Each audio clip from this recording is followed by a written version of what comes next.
नमस्कार, माली समाचार हिंदी में आपका स्वागत है। मैं दिनेश माली। आतंकी संगठन पाकिस्तान के, लेकिन नकाब जुदा। जाने नए टेरर मॉड्यूल क्यों बन रहे हैं भारत के लिए चुनौती। सुरक्षा एजेंसियों के अनुसार भारत में आतंकवाद का स्वरूप बदल रहा है, जहां नए मॉड्यूल किसी बड़े प्रतिबंधित संगठन से सीधे जुड़े बिना उनकी विचारधाराओं से प्रेरित होकर सक्रिय हो रहे हैं। अधिकारियों का मानना है कि ऐसी संरचनाएं जांच और निगरानी को अधिक जटिल बनाती है, क्योंकि इनके पीछे की फंडिंग, नेटवर्क और संचालन प्रणाली स्पष्ट नहीं होती। आइए जानते हैं विस्तार से। भारत के सामने आतंकवाद का एक नया और उभरता हुआ खतरा सामने आ रहा है, जिसमें आतंकी संगठन सीधे तौर पर किसी हमले में शामिल नहीं होते हैं। सुरक्षा विश्लेषकों का कहना है कि हाल ही के महीनों में जिन आतंकी मॉड्यूल का भंडाफोड़ हुआ है, उनका लश्कर ए तैयबा, अल कायदा, इस्लामिक स्टेट या जैश ए मोहम्मद जैसे बड़े संगठनों से प्रत्यक्ष संबंध नहीं मिला है। सुरक्षा अधिकारियों के अनुसार ये मॉड्यूल या तो इस संगठनों से प्रेरित है या उनसे किसी न किसी रूप से जुड़े हैं। उनका मानना है कि यह पाकिस्तान की एक सोची समझी साजिश है, जिससे वह फाइनेंशियल एक्शन टास्क फोर्स की निगरानी से बचा रह सके।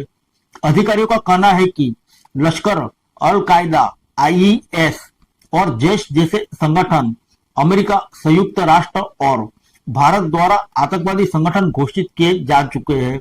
ऐसे संगठनों के नेटवर्क पर नजर रखना और उनके खिलाफ अंतर्राष्ट्रीय सहयोग हासिल करना अपेक्षाकृत आसान होता है।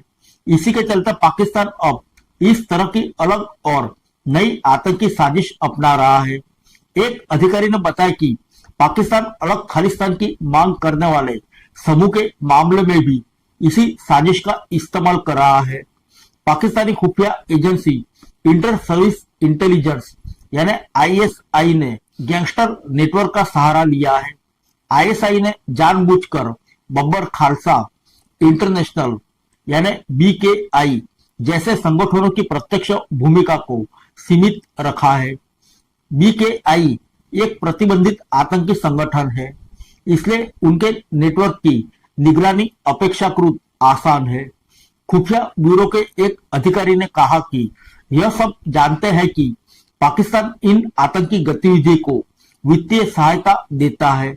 एक और वो भारत के खिलाफ आतंकवादी गतिविधियों को जारी रखना चाहता है, वहीं दूसरी ओर वह एफएटीएफ जैसे अंतर्राष्ट्रीय संस्थाओं की निगरानी में भी नहीं आना चाहता। अधिकारी ने कहा कि पाकिस्तान पहले एफएटीएफ की ग्रे लिस्ट में रह चुका है और बड़ी मुश्किल से उससे बाहर निकला है। अगर वो फिर से इस सूची में शामिल होता है तो उनकी अर्थव्यवस्था पर गंभीर असर पड़ सकता है। भारत में नए मॉड्यूल खड़े करने की कोशिश में पाकिस्तानी खुफिया एजेंसी सुरक्षा अधिकारियों का मानना है कि व्यवहारिक चुनौतियों के बावजूद पाकिस्तान की सेना और आईएसआई भारत के खिलाफ आतंकी गतिविधियों को पूरी तरह से बंद नहीं होने देंगे। उनका उद्देश्य भारत पर लगातार दबाव बनाए रखना है। इसके लिए आईएसआई भारत में अपने संपर्कों का इस्तेमाल कर नए मॉड्यूल खड़ा करने की कोशिश कर रही है। आइए जानते हैं भारत के लिए कैसी बन सकती है चुनौती। अधिकारी के मुताबिक युवा को कट्टरपन की ओर धकेलने वाले साहित्य और प्रचार सामग्री पर भी विशेष जोर दिया गया है। उनका कहना है कि भारत में बनने वाला कोई भी नया आतंकी समूह पाकिस्तान के समर्थन से संचालित होता है, लेकिन उसमें पाकिस्तान की सीधी भूमिका दिखाई नहीं देती। सुरक्षा एजेंसियों का कहना है कि भविष्य में भारत को ऐसे मॉड्यूलों से और अधिक निपटना पड़ सकता है। यह किसी एक संगठन की विचारधारा तक सीमित नहीं होते। कुछ मॉड्यूल जैश ए मोहम्मद, इस्लामिक स्टेट या अल कायदा से प्रेरणा ले सकते हैं, जबकि कई संगठनों की विचारधाराओं को मिश्रण अपना सकते हैं। हाल ही में पुलिस ने एक ऐसे मॉड्यूल का भंडाफोड़ किया था जो अल कायदा और जैश ए मोहम्मद दोनों से प्रभावित था।